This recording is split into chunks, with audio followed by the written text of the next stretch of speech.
ఉల్లగడ్డ పొరియలు చేస్తున్నాము. ఐదు ఉల్లగడ్డలు తీసుకొని కడిగి నీట్గా పెట్టుకొని మళ్ళీ దానికి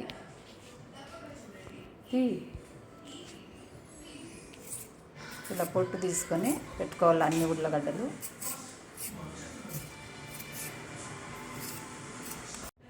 ఇదిగోండి ఉల్లగడ్డ పొరియలకు 3 ఎర్రగడ్డలు తీసుకోవాలా. ఇవి నీట్గా పొట్టు తీసుకొని కట్ చేసుకొని పెట్టుకోవాలా. అలాగే టమాటాలు పెద్ద సైజువి ఒక 4 టమాటాలు కడిగి నీట్గా కట్ చేసి పెట్టుకోవాలి. ఈ 2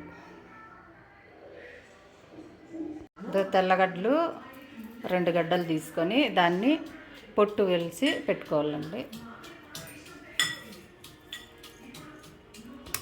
ఇలా దంచుకోవాలి తొక్కుడుగా తొక్కుగా అంటారు చూడండి. అట్లా నున్నగా కాకుండా ఇలా తొక్కుగా అట్లా దంచి పెట్టుకొని తీసి పెట్టుకోవాలి.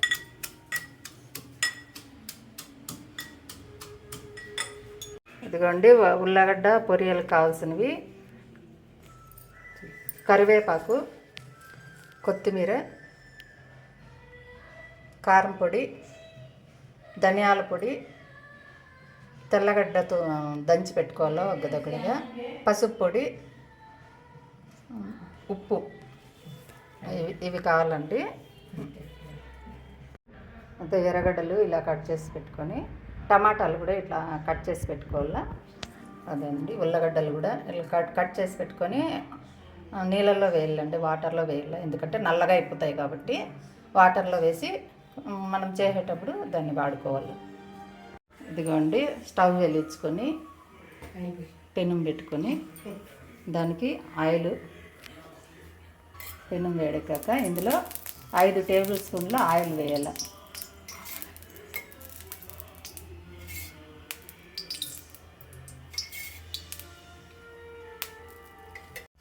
ఆయిల్ వేడెక్కింది. ఇందులోకి ఇప్పుడు 1 టేబుల్ స్పూను ఆవాలు వేయాలండి. దాంట్లో కొంచెం జీలకర్ర కూడా వేస్తే బాగుంటుంది. ఈ చిటపటలాడినాక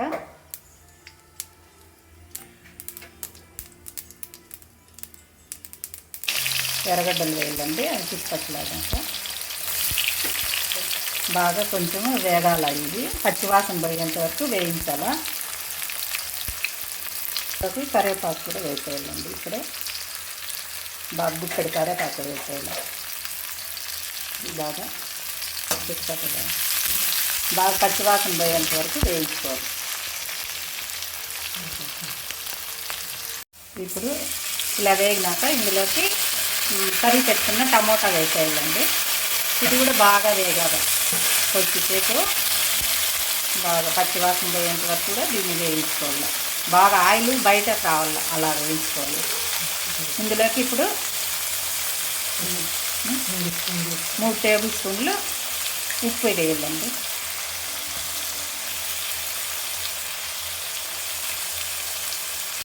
ఇలా వేగేంత వరకు వేయించాలి టమోటాని. ఇప్పుడు ఇందులోకి దంచి పెట్టుకున్న తెల్లగడ్డ వేయాల. తొక్కుగా అండి, ఎక్కువ వేగడుద్దాము. ఇది కూడా బాగా వేయాలి.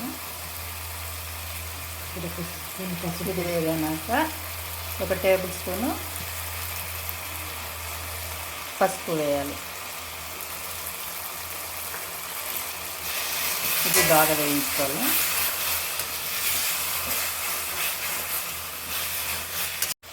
ఇప్పుడు ఇలా వేగిందండి. ఇప్పుడు ఇందులోకి తరిగి పెట్టుకున్న ఉల్లగడ్డలు వేయాలి.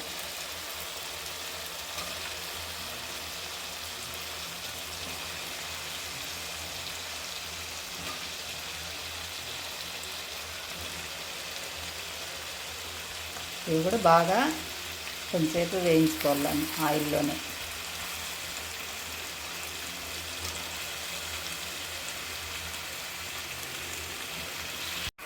ఇప్పుడు ఇందులోకి కారం పొడి ఉంది, 2 టేబుల్ స్పూన్లు వేయాలి.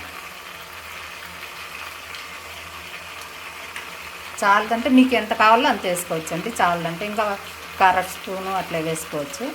ఇప్పుడు ఇందులోకి ధనియాల పొడి 3 టేబుల్ స్పూన్లు వేయాలి.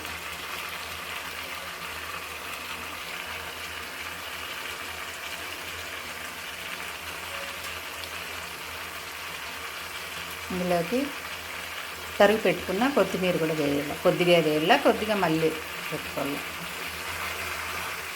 ఇవన్నీ బాగా వేయించుకోవాలండి. ఇవంతా ధనియాల పొడి, మిరప్పొడి అంతా బాగా వేగింది. ఇందులోకి ఇప్పుడు 2 గ్లాసులు వాటర్ వేయాలండి. ఒక పెద్ద గ్లాసుతో 2 గ్లాసులు వాటర్.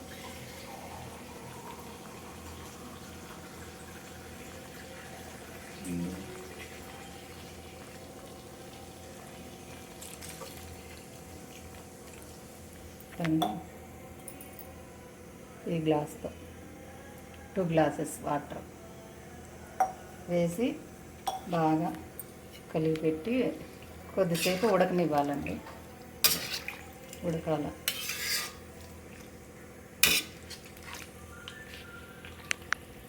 ఇలా వేసి ఇప్పుడు మూత పెట్టి కొద్దిసేపు ఉడికించుకోవాలండి.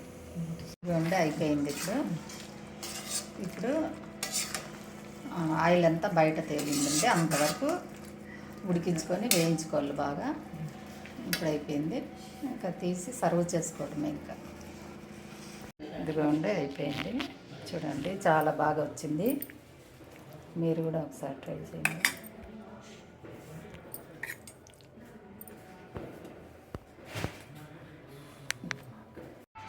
ఇదిగోండి, చూడండి ఎంత బాగా వచ్చిందో.